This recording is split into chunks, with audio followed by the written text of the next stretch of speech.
You're listening to the Digital Deep Dive, where we tackle the newest trends, strategies, and pain points shaping growth across the digital landscape.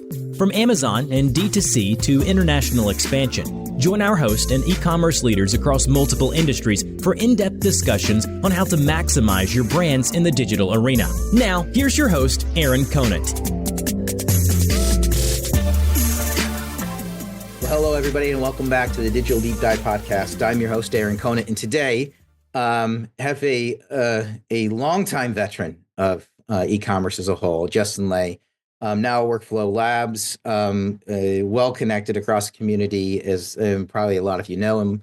But one of the conversations we got connected on was around these rising costs of just operating an e-commerce business. And I think that ties in with a lot of the conversations I'm having, which you probably heard me mention on the podcast around profitability and this huge push from growth at all costs to what is the actual cost of growth.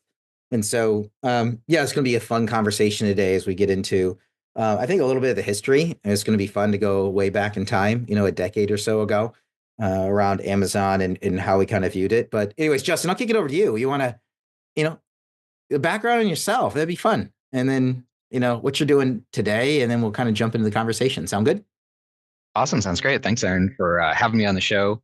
And giving me a chance to talk a little bit around something that's near dear to my heart, which is, how do you grow a profitable business online? Or maybe can you grow a profitable business online? I think a lot of folks are starting to ask themselves.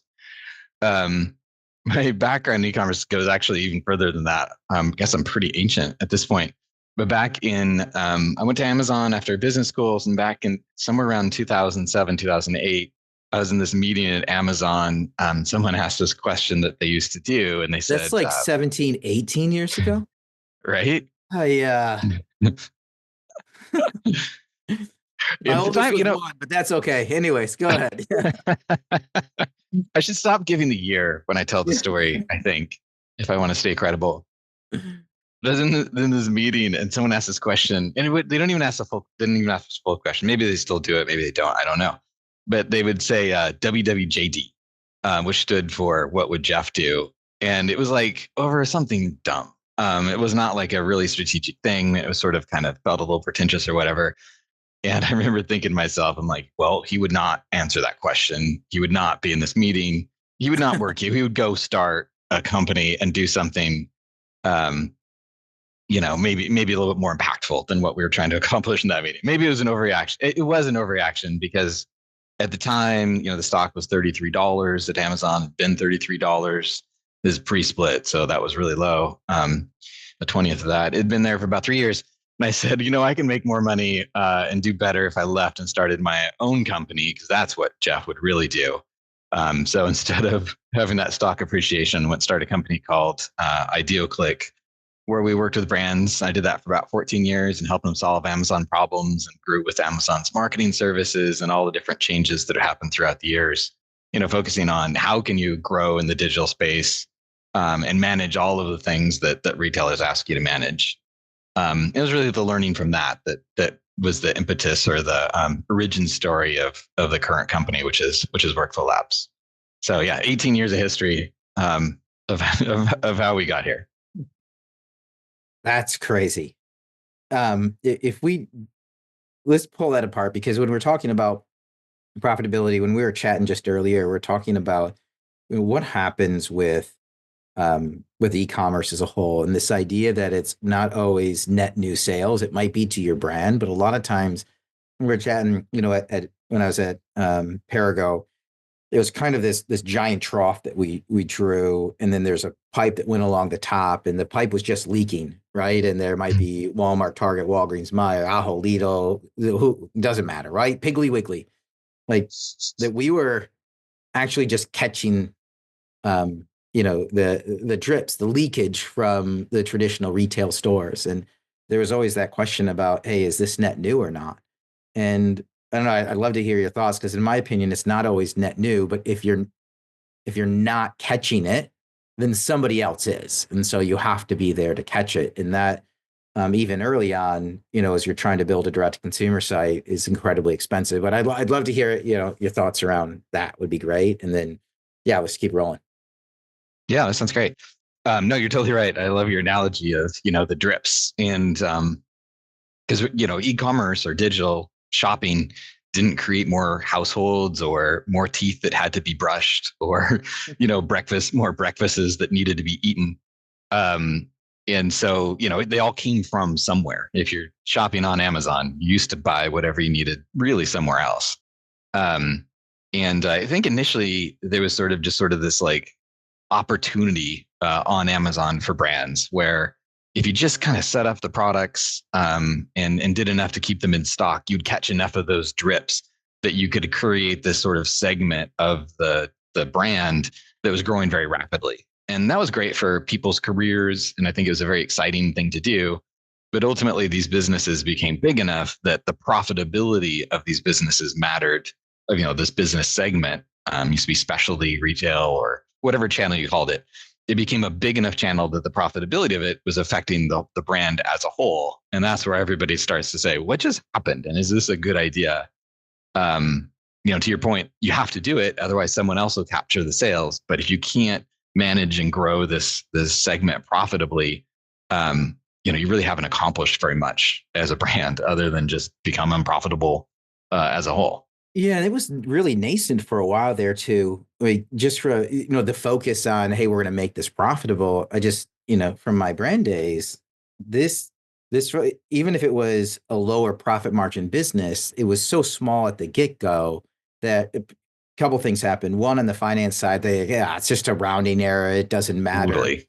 And then the other thing is from the traditional sales side, they're like, hey, the same thing. It's like a rounding error is so small, it doesn't matter. Forget about it. I mean, I got put over in IT, right? There was hey, we want plausible deniability, but they're also like, hey, we're building a direct consumer and a B2B site, and it's Amazon. It's all, it's all electronic type stuff. And so we got moved to IT, which is actually a benefit in the end. But you scratch your head now and say, hey, like what all these businesses did was create, they were basically just, incubating this thing that was about to explode and be exposed with the pandemic as it grows incredibly quickly. Then everybody's scrambling to fix the rising costs. They're like, whoa, now it's 10% of our business. It's super margin dilutive. Right. And then a lot of times you get rid of that customer, but everybody knows you can't. Yeah. Because otherwise someone else will pick it up. Right. And Amazon made, we made it when I was there and, through the early years, they made it a lot harder on everyone because when you'd shop at Amazon, they would say, or we would say, give us all your items. And the manufacturer would be like, what do you mean give us all their items? Well, like, give us a spreadsheet of all your items. We will buy them all. And so we would buy into inventory that made no sense to sell it online. Stuff that had low average selling price or super bulky or super fragile, all of these products. And we basically would build the business on these things and it'd sell well in many cases. So the brands are building this business. And then in the not so distant future, then Amazon turned around and said, well, we want you manufacturers to pay for all of those things that we decided to do. We want you to fund the CP loss of low average sale price items. We want you to fund the damages. And if you don't, we'll kick off those items off the platform. But the brands had built this kind of nice growth story against this book of business. And so they got kind of stuck in this hard spot of like, do I absorb the cost, this crazy cost of my e-commerce business, or do I potentially let my one really good growth channel go? So I think it became really hard for brands right through that segment. Yeah, I mean, and you have executive teams like pounding the drum. Where are we at on Amazon? Where are we at? Because they're right. Getting caught up in the hype of, are we there? Are we winning? Are we not winning? And so, I mean, that's really, I think, a great place to kind of take this conversation is that with that, you start to have to add on all these tools. Are you winning or not? Because I would go in and I'm like, hey, I've got 9 number 1 bestsellers. Like, obviously I'm winning. Well, could you be growing faster? Well, I don't know. Like, maybe I can be. Right. Well, what would make you grow faster? Well, I need to update my content all the time, right? I have to have more paid media. Okay, paid media is getting complicated. I need ad tech. Ad tech's more complicated. I needed an agency, right?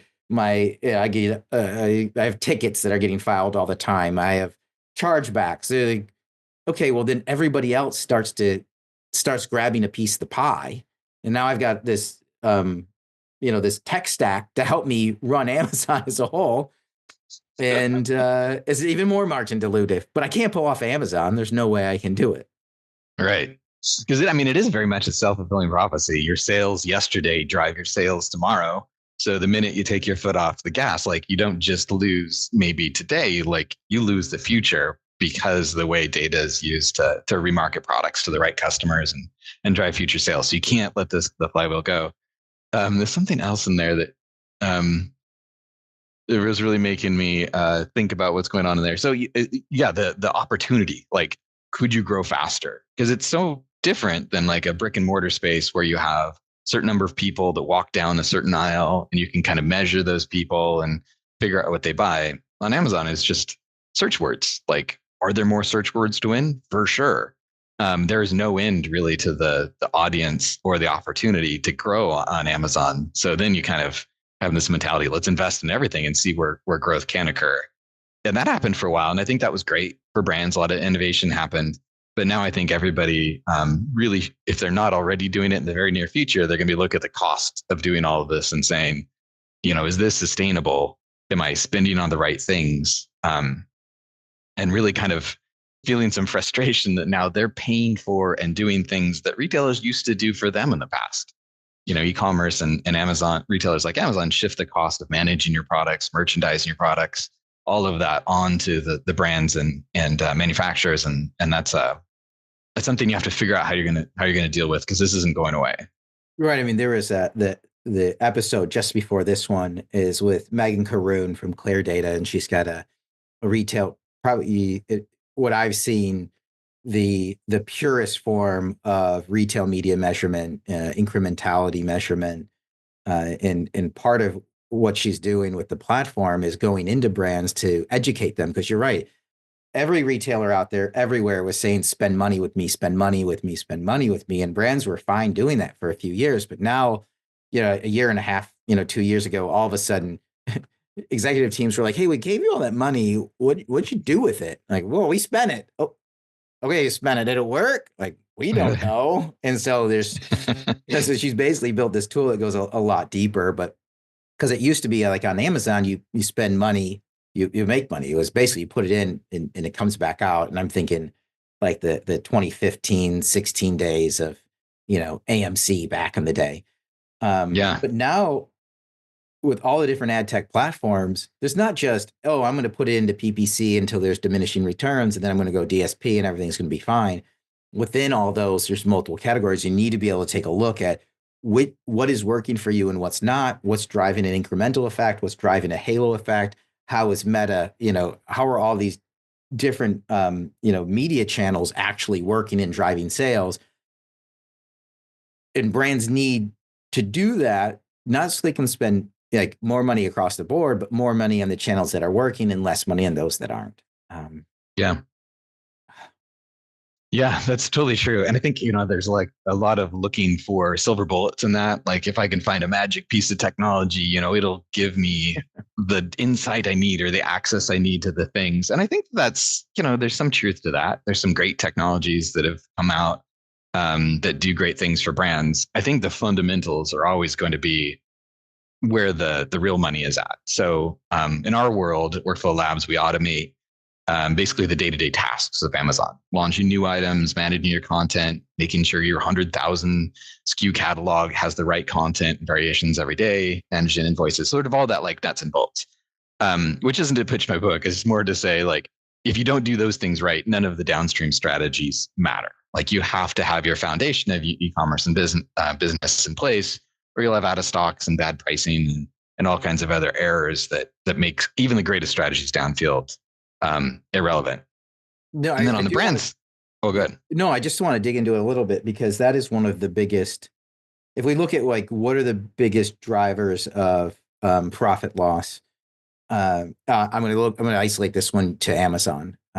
One is content generation, because it's so expensive. So what do people do? They just don't update their content. Right? That's just they just don't, right? I mean, even once you do it, then you've got to upload it. That's just the reality, which is not optimal, because when you have a smaller brand, we see these challenger brands jump in and destroy it. It's because they can do all these things. The other one that I hear on both the agency side as well as the brand side was catalog management, right? And it's exactly what you're doing. If I can replace, I wouldn't say replace, everybody's short staffed. If I can have my staff spend less time doing all these day-to-day mundane tasks and more time doing the strategic tasks, my business unit is going to double next year because I can actually do the strategic things. Yeah. So I do want to dig into a little bit around what you're doing because it is, when we first started chatting and, even chatting with Andy, right? It's like, wow, this thing is revolutionary. So you're solving then the day-to-day problems. If you want to highlight that again, and if you can walk us through it, that would be awesome. Yeah. Yeah. We like to say, our mission at Oracle Labs is to fight mundanity. And we try to fight it every day on behalf of all the people who have to live in it. So, in some ways, like digital commerce and our ability to do things with electronic machines. It is so, it's really quick. It's so mundane too. I'm sorry. It's so mundane, the day-to-day where people just don't want to, Yeah. We became slaves to the processes. These things, in some ways it's supposed to make your life better because, you have these software applications that can do all of these things on their own, but they're always needing things from you. You have to update them. You have to keep the data information. You have to look at what errors occurred, all of those things. And that really becomes the task of brands who use the Amazon platform to say like, oh gosh, there's some new required attributes. So I can't update my titles. My catalog's so far out of date. I didn't even notice it because Amazon's always growing and evolving and I didn't keep up with it. And so now I don't have the ability to upload new content. I don't have the ability to get my products back in stock. A whole bunch got suppressed. These things happen on the platform. You're sort of a slave really to to giving the computer what it wants. And when you do, it's not strategic or creative.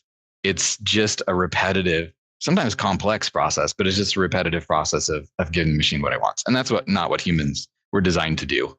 Humans were designed to be creative and innovative and then hand off repetitive work to machines, but somehow, kind of came back around. And now we're the ones, we're the ones serving the machine. So our job here is to take that away. Let's see what the repetitive actions that humans are taking. And let's move to create decision trees. Let's use smart and intelligent and increasingly AI-driven software to say what would a human do in this process, codified into something that the computer can do, so that humans can move on to saying what should the next product be, or what are these customer reviews telling me about how I should change my product or positioning to be more relevant to my customers. That's where you win. You don't win by having your team grinding tickets every day. Right, with their heads just buried. I mean, that was one of the hardest things just early on was, which I actually enjoyed the last few weeks of every year, because if you had a promo set up or everything's set up, and if it's not going by December 7th, this ain't going. Sorry, if the inventory's not in, if the campaign's not set up, forget about it. Or there's that time where you can pop your head up and look around. And you have all these aha moments and you make this list of all these things that you want to get done and can do. And then you start the new year and it just starts all over again. Your head's back down. You're tackling the mundane, the day to day. And anything, the only way to solve for stuff like this, and we can get into, generative AI for detail pages and all this other stuff. It was so expensive to have a platform that would help out with any kind of, of this stuff, because for the longest time, it hasn't been AI and machine learning. For the longest time, it's been, this is kind of like the Mechanical Turk, right? The company's saying it's AI, but it's really going overseas, hands on keyboard, coming back in the morning and you're getting an answer. And for the most part, brands didn't care. I got an answer. I didn't really care if it was people or actual machine learning. They didn't care. Problem is now they only care because an AI ML platform is 1/10 of the cost of actually people doing it. So they need this stuff done. They just can't pay the traditional way of doing it. It's just not fast enough and it's not cost efficient. Or accurate, enough. Yeah. Because that's a problem. Humans are super variable. You can send the question overseas and sometimes it comes back correct. Sometimes it comes back incorrect. Sometimes, and if you're asking 10 questions or sending out 10 tasks, you get back some of them, but are you really effectively tracking the others? Do you, at any given point in time, know where all your stuff is at? Is it getting done, or is the stuff just sort of falling through the cracks? Having, run a fairly large agency, I can tell you a lot of stuff falls through the cracks if you're relying on people systems, regardless of where they live in the world. So we focus a lot on that. Everything that goes in the system needs to be tracked. And you have to know what you're asking about so that you can do it correctly. After it gets done, it needs to have a test case written at the end of it to see, like, did the thing get done? Wrap it all back up. And now you can trust that system's managing your business. And I can spend my time thinking about my customers, not worried that something got suppressed last night, or all the content that I just spent so much money to create is not accurately described or posted to my detail pages, or even worse, legal claims are not being adhered to on the page. Like, all that stuff has to be handled by a machine so that you can focus on winning, or the cost to serve is just too great.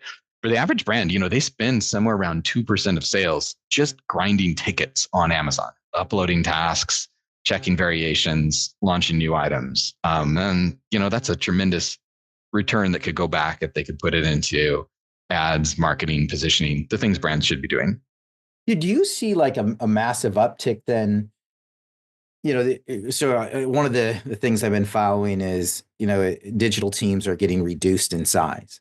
And so when that happens, a couple of things. One is they're looking for new tools like this, like an e-content. There's a lot of new things that are popping up to help solve this issue.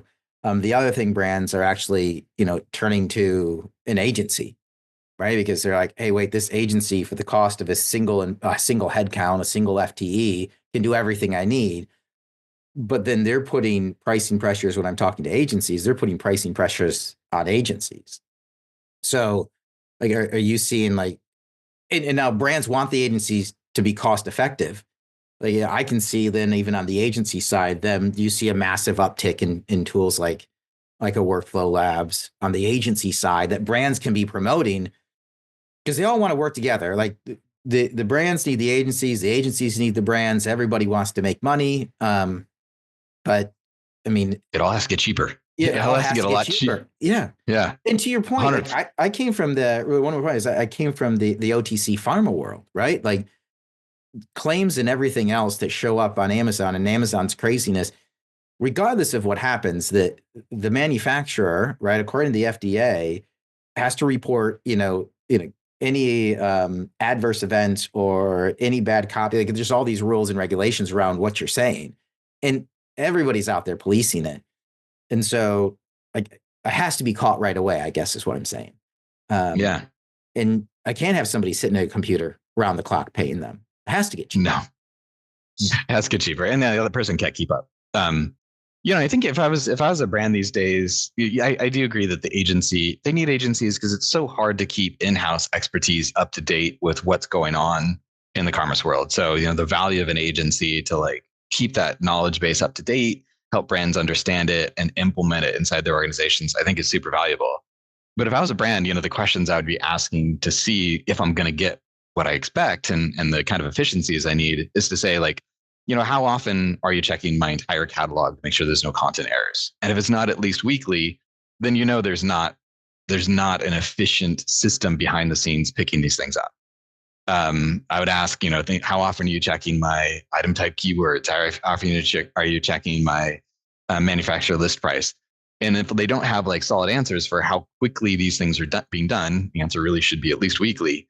Then there isn't a system doing that. It's a bunch of people, and it's not going to have cost and efficiency necessary to be successful. In the next 5 years of e-commerce, because the cost of sale just has to come down while getting better in terms of accuracy and efficiency. And it's probably on the brands to make sure that they're not just buying some people, that they're buying a system that's going to work for them to scale up to where they want to be. Yeah, and I can also see, even if I'm on the brand side and I'm paying for an agency, I mean, I would rather them be focused on strategic, right, things. Right. Where I'm looking. Yeah, you don't pay your agency fee and have them being, like, clicking through the site, looking at your products. That is, like, the biggest waste of time and money ever. Right. Yeah. You shifted the cost for little to no gain. Or, like, what's that's too cool. Yeah, totally. Because the other thing I kind of look in this space is Amazon did this this terrible thing to brands, which is you reduce the brand to a customer review. Like you used to go in a store and say, oh, what product should I buy? Here's like some Tide and here's some others. I know I like Tide, so I'm going to buy this. I haven't bought this product in the past, but I trust the brand, so I'm going to buy this one. Once you start shopping online, the customer review got so powerful. You could say, this is a good product, not a good brand, not necessarily a good brand. Who cares about the brand? 10,000 people gave this product 4.8 stars. I can trust the review, and I don't even have to know what brand it is. And I think that was a really dangerous kind of value shift that went from brands to Amazon and other e-commerce platforms. And everything downstream gets more effective, more costly if you let that happen. Like your advertising is going to be less effective. Your customer retention and customer lifetime value, all those things get degraded if you kind of cede control to the customer review away from the brand. So brands need to focus heavily on like, why am I connecting with products? Like making sure my brand resonates more than just a customer review.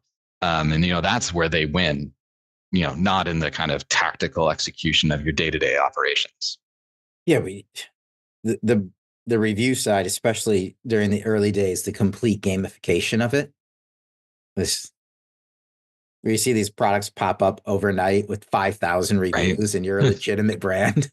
And all of a sudden they're outselling you and you got to try to combat it in some way, shape, or form. The good old days. Yeah, that was pretty terrible. Although maybe that was good for brands in some ways, because it meant that you've relied on the customer review less, because that happened. It was probably very important, continues to be really important for Amazon to police that practice and get customers to be highly trustable. Otherwise, the power goes back to the brand. I was just going through. So my oldest is in his first year of college. He's a business marketing major, and that seems like a senior thesis would be around. It's a whole case study around the reviews on Amazon. It's an interesting take that you have, right? Which is, and I agree with it. I would just love to do the deep dive and get some numbers around it. Which is sometimes a bad thing happening, raising awareness, and can be beneficial, to a brand as a whole. Like where brands were all of a sudden, to your point, like they weren't the ones that were gaming the system, but they ended up losing. But then that they had two things happen. They had a heightened importance on ratings and reviews, and having a tool out there that's going to guide them. The flip side is, from a customer standpoint, they were almost disenfranchised in a way with reviews and start to disconnect themselves from it. So then again, the brands win. Yeah, wow. I don't know. You can pull the threads. Are they using brands, the ratings and reviews, to develop new products or adjust features on current products? And brands can win in that aspect, as opposed to just a one-off, product that somebody's gamifying the system. I think, I agree with all that. I think the point is really just it changes so fast. Like the world, like for 1,000 years, maybe 10,000 years, the sword was a great product. But now like the lifespan of a product is, like 12 months, maybe. I don't know. It happens so fast. We have new products, new ways we talk about them, all of that. So it's speed, which is important. And every time the game changes, there will be positives and there'll be negatives, and brands that like are spending the time to like say, oh, customer reviews are changing. Here's how we're going to use them to win in the future are the ones that win. Ones that spend all of their time clicking through the products to read the reviews. They're the ones going to lose because they're not moving ahead. They're just falling further behind. Yeah. All right. He's got a few years to start collecting data, put it together. Yeah. I'd be super curious to hear the outcome on this one. I've been picking your brain for a while. Like any questions for me? More than happy to share what I'm seeing across the industry. Yeah, totally. We've been so heads down for the last couple of years, talking about catalog and stuff here. Like, what is exciting to you? Like, so for a brand that's saying, I'm putting together my 5-year e-commerce strategy, like, what should I be thinking about? What should I be betting on? What's going to make me successful in my e-commerce career managing a brand in the next 5 years? Being open to trying products like what you have. What I'm most excited about is it's been so hard because e-commerce teams have been kept at such a low head count for so long, it's been really hard for them to tackle all the tasks they're charged with, which is, okay, on a every 6-month basis, redo your retail media plan, your paid search and social plan. There's constantly be refreshing content. Oh, by the way, still be managing all the tickets and catalog issues and everything else that goes with the day-to-day of running every single platform. By the way, we want you to grow year over year, but we're not giving you bigger headcount. And, the pandemic hits and everybody's demanding growth. And there's like, everybody's like, heads down, but pulling their hair out because they know what they're charged with. They know they can do it, but they're not giving the time, the resources, and people are just throwing money at them saying, oh, especially digital marketing. You're a marketer, make the money work. They're like, well, I don't even have the content to make the money work. And so what's happened in the past year is kind of like PE and VC money dried up for a bit, is this vast number of, everybody launched a new tech platform over the past few years. Few of them were actually viable. So now we're getting to this core group of the actual viable product of people who really know how to run a business, who are listening to the customer. And you couple that with AI and machine learning so that these things are not only fast, they're robust if you train them well, right? But they're also inexpensive. And that these are the tool sets that people in the digital space have been waiting for, right? People to help guide them, right? So Workflow Labs, super excited for that. Spencer, what he's doing over at Detail Page and helping guide, that's really cool. What Max is doing over at eContent, really cool. These are all, on the direct consumer side, there's tools that are helping with consolidating email lists to improve overall deliverability, taking unsubscribes down. These platforms are $1,000 a month. They're not $8,000, $10,000, $12,000 a month. And so I think really rapidly this coming year, there was a lot of direct consumer sites that were just going to, be put out to pasture because they could barely make money. And now all of a sudden you can add in all these tools, you do a tech stack rationalization and you rebuild it. On the retailer side, the marketplace side, and the direct consumer side, it's the stuff that's coming out. The team over at XMars, what they're building. What's his name? Adam Epstein he was at Perpetua, and now he's building Gigi, right? Like it's a cool STV platform for Amazon ads. Like these are the things that everybody's wanted, but they've always been too expensive because it's just people doing it on the back end. That's what I get pumped about. That is pretty cool. You're so close on the coast of the pulse on all these companies. I could listen to them forever. Unfortunately, I got to talk to Adam Epstein at Gigi in a couple minutes to hear more about what he's doing on his platform. Yeah, he's so cool, man. So I'm real excited to hear all about that. And he's like, I'm gonna go do it with streaming TV. But anyways, I do appreciate what you guys are doing for the brands and even the agencies in the network and helping them out. It's super cool, and that's my passion is just around helping brands out, right? And when I can do that by getting connected with partners like you, it's super fulfilling. That's what it is. So we appreciate what you do. I've learned, the whole world seems to be like 1 to 2 degrees of Aaron. So I really appreciate you looping us in and sharing some insights and, helping us get where we need to go.